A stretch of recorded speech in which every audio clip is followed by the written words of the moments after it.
शिव जी भोलेनाथ की पूजा हर एक दंपति, मैं हमेशा कहता हूं, आजकल हम लोग डीजे में नाच गाने में पैसे बर्बाद करते हैं, कोई बात नहीं, लेकिन जब दाम्पत्य जीवन, जब विवाह हो तो शिव जी के पति पत्नी दोनों को पूजा करना चाहिए। भोले बाबा आपकी कृपा से, आपकी करुणा से, आपकी दया से हमारा दाम्पत्य जीवन में कोई विघ्न ना आए।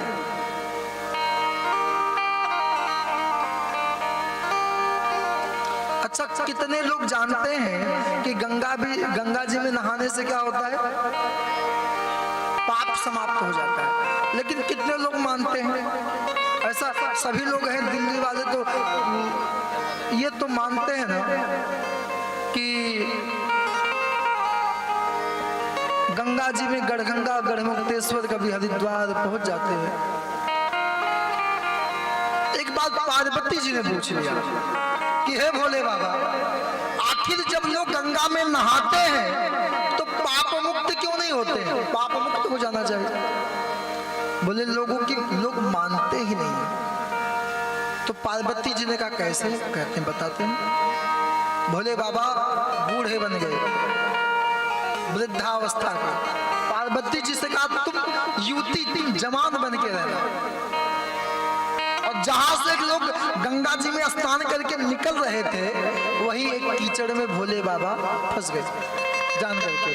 अब पार्वती जी से कहा जितने लोग आए आपको कहना है कि मेरे पति को बचाओ।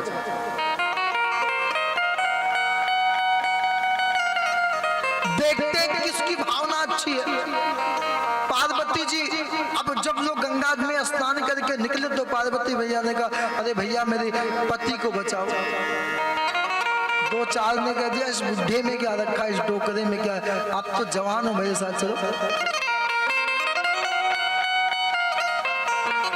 अब कुछ बचाने जाए तो भोले बाबा ने कह दिया ऐसा है जो कभी पाप ना किया हो वही मुझे बचा सकता है, वही मेरी रक्षा कर सकता है।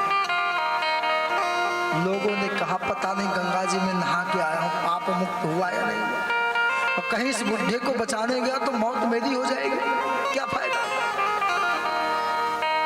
कई ने कहा छोड़ो चलो मरने तो कम से कम रास्ता साफ हो गया। आजकल बच्चे कहते हैं हमारा बुढ़ा बुढ़ी जो है डोकरा, राजस्थान में कहते हैं, बहुत बोलते हैं। कई तो कहते हैं कि बुढ़ा डोकरा ऊपर पहुंचे तब घर में थोड़ी शांति। जिसने जीवन में त्याग किया है कथा उसकी गाई जाती है। एक बड़े मस्त महात्मा निकल रहे थे स्नान करके, पार्वती जी ने उनसे भी कहा कि मेरे पति को बचाइए ना। जैसे महात्मा गए तो शिव जी ने कहा सावधान हो जाओ। क्यों? जिसने कभी पाप ना किया हो वो मुझे बचा सकता है।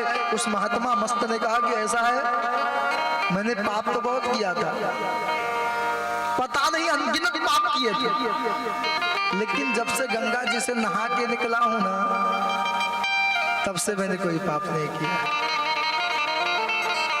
शिव जी ने पार्वती जी से कहा देखो देवी, लाखों लोग स्नान करके जा रहे हैं लेकिन मानता कोई नहीं है। कई लोग ये मानते कस्यु कथा सुनने से पाप मुक्त हो जाता है। आप सुनोगे आपकी इस कथा का जो फल है आपके बच्चों को तब मिलेगा, कई पीढ़ियों तक मिलता है साहब, लेकिन मानते कोई नहीं। और जहां भाव नहीं है आप लाखों पैसे खर्च करो, भाव नहीं है तो सब बेकार है। भोलेनाथ जैसा कोई देव ही नहीं है।